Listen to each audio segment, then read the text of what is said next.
He can turn an ordinary Tuesday into a holiday. He can talk his way out of almost anything, except the dishes. Always between jobs, between plans, between phases, but never once between excuses. You know exactly who I'm describing. You might live with him. You might be him. And by the end of this, a few of these signs are going to stop sounding like someone you know and start sounding like a mirror. Because what's really happening inside the mind of a man-child is stranger and quietly sadder than he just won't grow up. Stay to the last one. It isn't a flaw. It's the one thing most adults spend their whole lives trying to win back. Sign 1. The present tense brain. It's 2 a.m. He has work at 7. He knows this, and he presses play on a brand new series anyway. The man-child lives almost entirely in the present tense. At Stanford, Walter Mischel sat small children alone in a room with a single marshmallow and a deal. Wait 15 minutes, get 2. The squirming, the sniffing, the desperate looking away became psychology's most famous study of delayed gratification. Here's the thing about this type. His brain weights now so heavily that later barely registers as real. The version of him who has to wake up at 7 is a stranger, someone he feels no loyalty to, someone else's problem entirely. And if that stung a little, you might have just pictured your own 2 a.m. Sign 2. Strategic helplessness. He loads the dishwasher so badly, so consistently, that eventually you just stop asking him. He can rebuild a gaming PC from a box of loose parts, but the washing machine is a total mystery to him. Psychologist Julian Seligman at the University of Pennsylvania described something called learned helplessness. When a mind learns that its actions don't change the outcome, it quietly stops trying, even after the door's left wide open. Sometimes that's genuinely what's happening, but sometimes it's the sharper cousin people now call weaponized incompetence, and that's a kitchen table phrase, not a lab result. Either way, notice the shape of it. He isn't behind a wall he was born behind. He's behind a door, and he's the one holding it shut from the inside. Which is why the real question was never can he, it's why the helplessness only ever shows up around the things he'd rather not do. Sign 3. It's never his fault. The boss had it out for him. The last girlfriend was crazy. The landlord screwed him over. Listen long enough and the pattern surfaces. Every job, every relationship, every apartment ended because of someone else, and never once a common thread, even though he's the only thing every story shares. Psychologist Julian Water called this locus of control, whether you believe your life happens because of you or to you.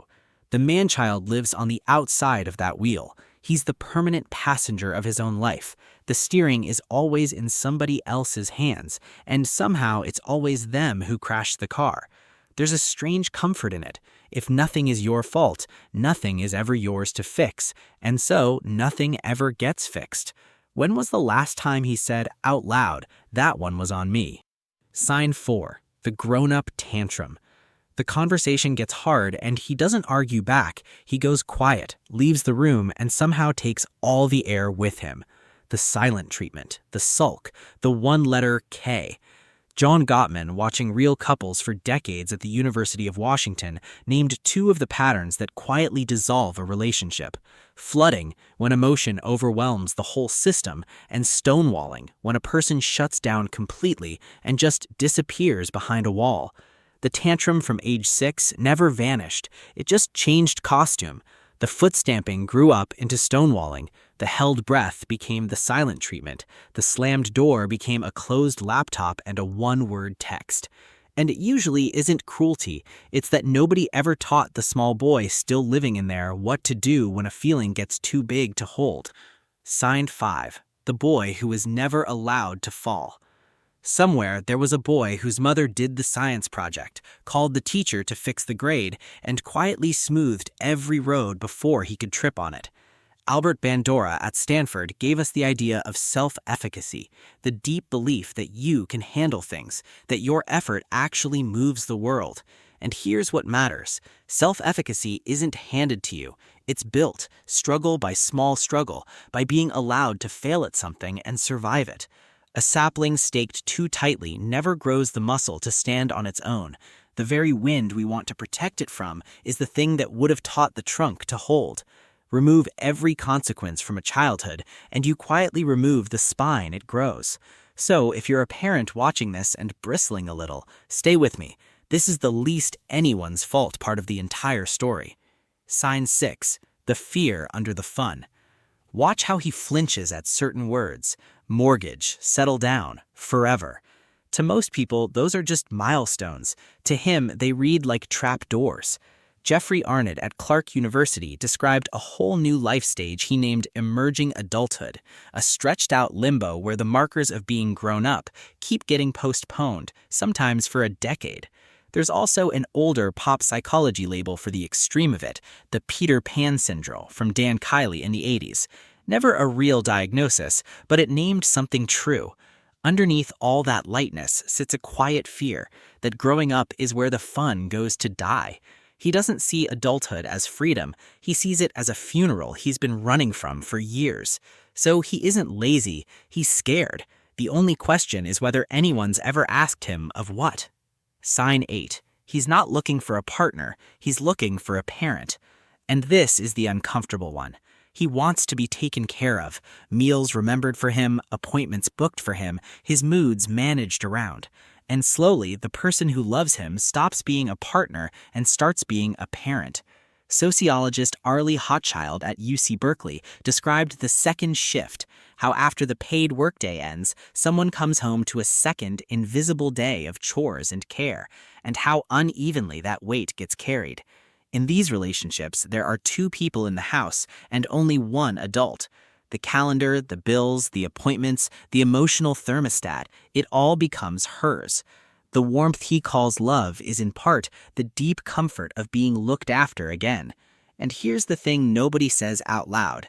Love and being managed are not the same thing, even when they wear the same face. Sign 8. And this flips the whole video.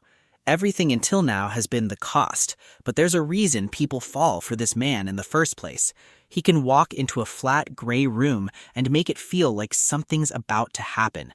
Kids trust him. Dogs find him. He's present in a way most exhausted adults quietly forgot how to be. That lightness isn't fake, and it isn't small. It's rare. Picture a bridge built beautifully halfway across a river. The breathtaking part, the wonder, the play, the ease, is already finished. What's missing is only the span that learns to carry weight. And here's the reframe to sit with. Most people spend their whole lives trying to win back the lightness he never lost. He only has to learn the half that can actually be taught, how to hold something heavy. Play is the hard part. He already has it.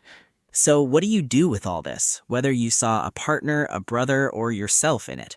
You build the missing half of the bridge. Keep the gift of living in the present, but introduce him to his future self as a real person. One promise kept to tomorrow, and tomorrow stops being a stranger.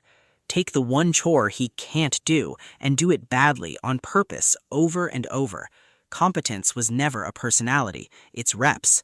Take a story where it was all someone else's fault, and hunt for the 10% that was his, not to feel guilty, but to get the wheel back. And stop treating responsibility as the funeral of fun. The most playful adults alive are just the ones grown up enough to afford it.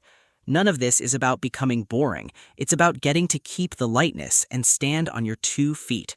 So tell me in the comments, which sign hit the hardest, 1 through 8. And if you want more breakdowns of the people we all quietly know but rarely understand, subscribe. See you in the next one.